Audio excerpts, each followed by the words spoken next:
Onochie reacts to Bwala'S interview on Aljazeera, says outing a campaign victory for ADC. Okay. Lauretha Onochie, chieftain of the ADC and former presidential aide, has taken to her official X handle to react to Bwala'S interview on Aljazeera in the United Kingdom.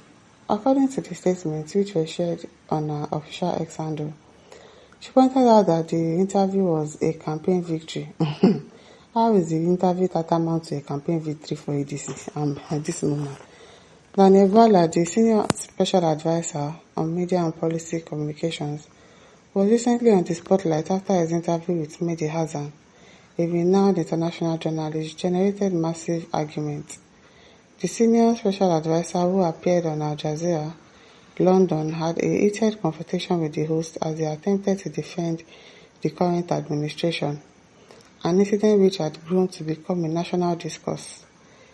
Reacting, Lauretha Onochie, chieftain of the ADC and Esther, aide to former presidential Muhammadu Buhari, in a recent statement which was shared on her official X handle, pointed out that Bwala'S outing was a major campaign victory for the ADC. Campaign victory. As how?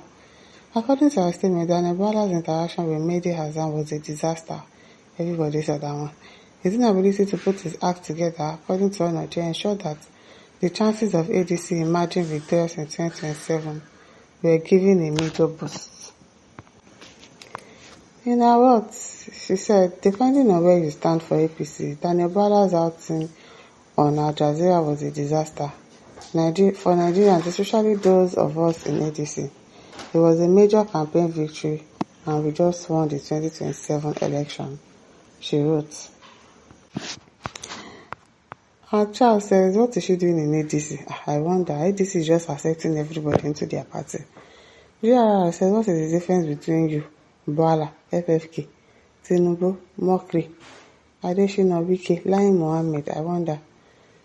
Fanny says, you want to clean the mess and your dirty records. Don't mind that.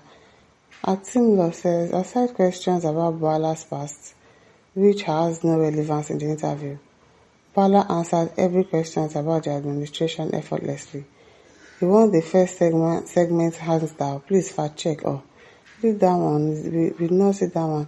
The difference between them was Hassan got Western education, so you can't expect a Nigerian who resides all his life here to match him tit for tat in sarcasm. Aside Bwala'S past, Hassan really had nothing else to tell him. If it was Onochie who had been with Tinubu since, Al Jazeera has nothing to tell him. You think so?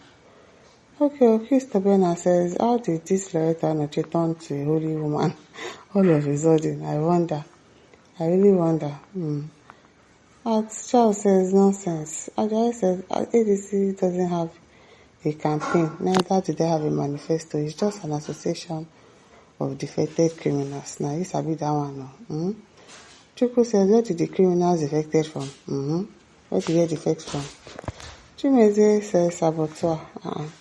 White Appan says, OBJ may not make it. I prefer Tinubu to the old crooks, who recently have painted themselves holy. Chuka says, what a few days. He lost to one side, again to another. So it seems, but the gloating should not be there at all. For Nigeria as a whole, failed this interview. Atta says, ugly woman, rich ADC, clowns everywhere. Caesar says, Bwala just went there to insult and embarrass himself. I'm telling you, serious embarrassment. Adena says, so it is the interview that will go to the poll to vote ADC, Abi. Continue to deceive yourself instead of you to get your house together. Salon says, I don't like this woman. Why she switched to Normal People's Party? I don't know, and it vex me. It vex you, Bele. Eric says, me then Saka. I didn't even say anything about it. Clement Singene said, who didn't know the terrorists currently terrorizing Nigerians are APC boys? Even the sponsors among the government advisors says that they are children and shouldn't be paid. Are we all fools or just dishonest? I'm telling you. When somebody will be saying that bandits are your children, don't buy them. As how now? Some Pablo says, food for thought for those saying one Nigeria. Please, don't forget to like, to share, to subscribe. Thank you for listening. See you next time. Bye.